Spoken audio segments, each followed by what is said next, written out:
Nous ne sortions pas à ce moment-là. Personne ne sortait, n'avait envie de sortir, d'aller dans le noir et le froid. Nous étions comme groggy, nous étions comme sonnés par la permanence. Personne n'avait envie de sortir et pourtant tout le monde sortait, filait droit, hors de la permanence. Il faut dire que c'était 2 heures de permanence après le souper, 2 longues heures de perme, comme on disait.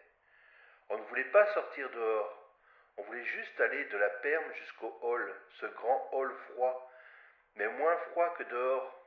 On voulait juste en finir avec cette permanence et ce grand hall froid, ce grand rassemblement d'après la perme. On voulait juste en finir de cette soirée et ne pas sortir dans le froid, aller d'un chaud à un autre. La permanence était chaude, elle sentait le chaud et la poussière, et nous voulions quitter cette odeur de poussière chaude et aller dans ce hall pour nous rassembler et attendre qu'on nous ordonne enfin de monter en silence, monter et ne pas sortir. Nous serions sortis si un seul d'entre nous avait parlé, mais pas un seul n'avait parlé. On avait tous des visages graves, pas souriants. On était tous graves, avec nos faces blêmes. On était tous à attendre que l'instant passe au plus vite et qu'on ne nous mette pas dans la cour, car après 2 heures dans cette permanence de froid, nous raidirait sur place. Alors que nous avions déjà été raidis toute cette soirée avec ce froid gambergé dans la cour, à ne pas savoir que faire, marcher, regarder, être dans ses pensées. Nous n'avions pas le cœur à jouer. On marchait à plusieurs. On ne savait que faire. Il faisait noir et froid. Et on avait attendu la permanence, non pas pour travailler, mais pour se réchauffer, pour être au chaud dans cette grande salle de permanence où il faisait chaud et où le silence finissait par devenir assourdissant.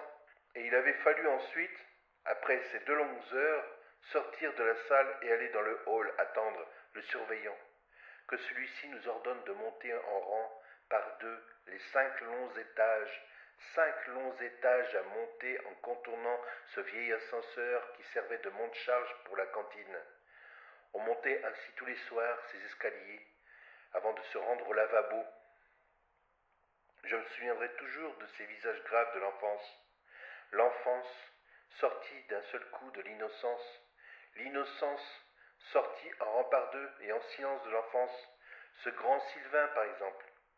Il avait 2 têtes de plus que nous. Il avait des cheveux châtains avec une mèche blanche. Lui aussi, cependant, il sortait à découvert de l'enfance. Il avait la gueule d'un adulte, avec des yeux encore ébahis. C'est le silence et les yeux ébahis des copains que je revois quand je pense à la pension.